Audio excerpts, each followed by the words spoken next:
Meskipun bentuk kabel internet bawah laut sangatlah besar, namun ukuran sebenarnya dari kabel ini sangatlah kecil seperti rambut manusia. Kabel bawah laut dilapisi dengan berbagai lapisan untuk melindungi dari kerusakan luar seperti gempa bumi, tekanan air laut, dan sebagainya. Berikut ini adalah proses singkat pembuatan kabel internet bawah laut. Internet telah berkembang jauh sejak pertama kali diperkenalkan. Pada awalnya, internet hanya dapat diakses oleh segelintir orang yang memiliki pengetahuan serta peralatan untuk online.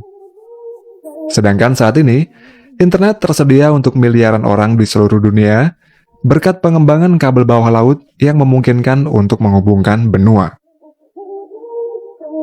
Sekitar 97% komunikasi data antar negara dilakukan melalui sistem komunikasi kabel laut.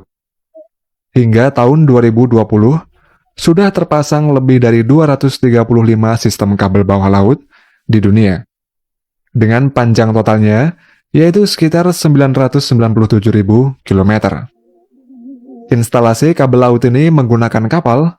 Biasanya kabel diletakkan di dasar laut, tetapi di daerah dengan aktivitas laut yang tinggi, maka kabel akan diletakkan di dalam parit menggunakan alat khusus.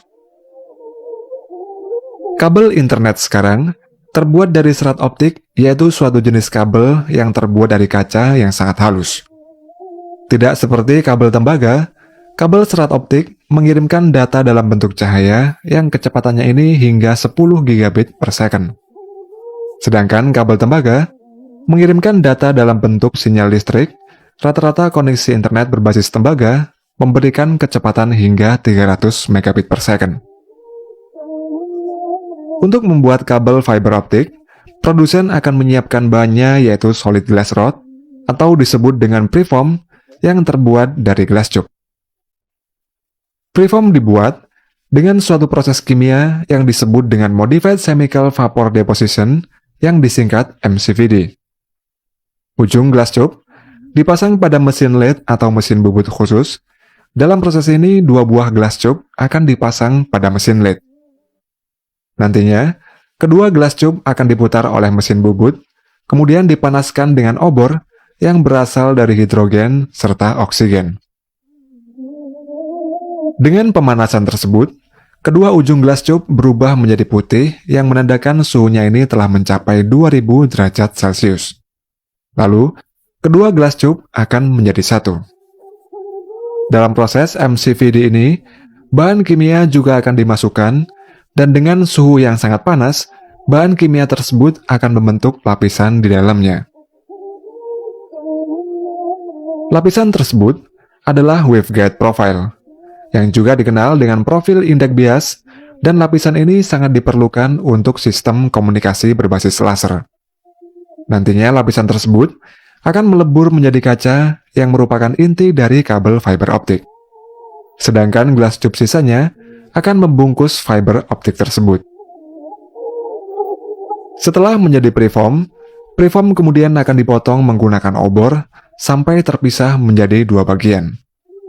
Selanjutnya, preform yang sudah dipotong kemudian dikonversi menjadi serat optik yang prosesnya ini disebut dengan fiber drop. Preform dimasukkan ke dalam graphite furnace, lalu dipanaskan dengan suhu 2000 derajat Celcius untuk melunakkan ujung preform. Kemudian gaya gravitasi membuat ujung kaca preform akan turun ke bawah. Untaian kaca yang pertama kali jatuh akan dipotong. Lalu sisa potongan untaian dimasukkan ke dalam suatu rangkaian yang berfungsi untuk mengontrol diameter serat optik agar tetap stabil pada diameter 125 mikrometer. Untaian kaca dibiarkan turun ke bawah melewati ruang pendingin yang berisi air dan gas helium. Serat yang keluar dari ruang pendingin nantinya akan memiliki temperatur suhu ruangan. Kemudian, serat optik akan menuju sebuah drum untuk digulung. Namun sebelumnya, serat optik akan dilakukan pengujian untuk memastikan kualitasnya.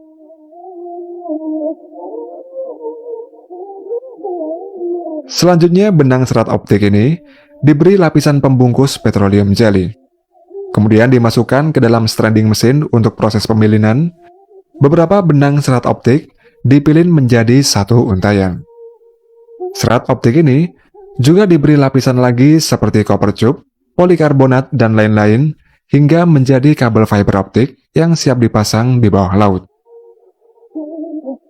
Kabel fiber optik yang dipasang di bawah laut memiliki ketebalan antara 7 sampai 10 cm. Meskipun kabel tersebut memiliki diameter yang besar, namun inti dari kabel fiber optik sangatlah kecil. Bagian yang tebal merupakan lapisan-lapisan pembungkusnya. Serat fiber dilapisi dengan tali baja yang berfungsi untuk melindungi inti dari kerusakan luar, seperti gempa bumi, tekanan air laut, dan sebagainya. Selain itu, kabel fiber optik ini juga dilindungi dengan tembaga. Tembaga tersebut juga berfungsi sebagai pengalir daya yang digunakan untuk mentenagai repeater yang berbentuk seperti torpedo. Kabel fiber optik mempunyai kecepatan transmisi yang sangat tinggi dengan menggunakan pembiasan cahaya.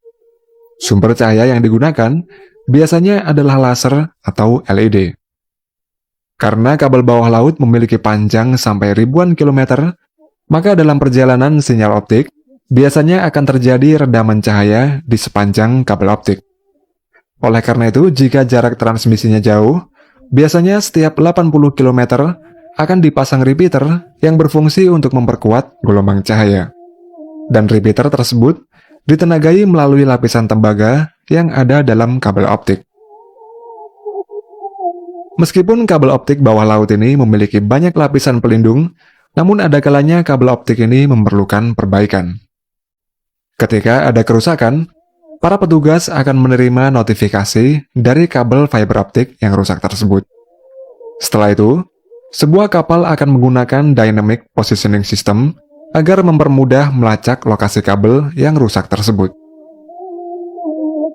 Setelah ditemukan, alat bernama cutting grapnel diturunkan ke dasar laut untuk mengangkat dan memotong kabel yang rusak. Setelah terpotong menjadi dua, kemudian holding grapnel akan diturunkan untuk mengambil potongan pertama dari kabel. Kemudian potongan kedua dari kabel nantinya juga akan diambil dan ditaruh di atas kapal untuk proses penyambungan. Di atas kapal, para petugas menggunakan fusion splice, yakni metode yang digunakan untuk menyambungkan kabel fiber satu sama lain dengan memanfaatkan alat yang menggunakan panas. Ketika semua kabel fiber optik tersambung menjadi satu, selanjutnya kabel fiber optik akan diturunkan lagi ke dasar laut.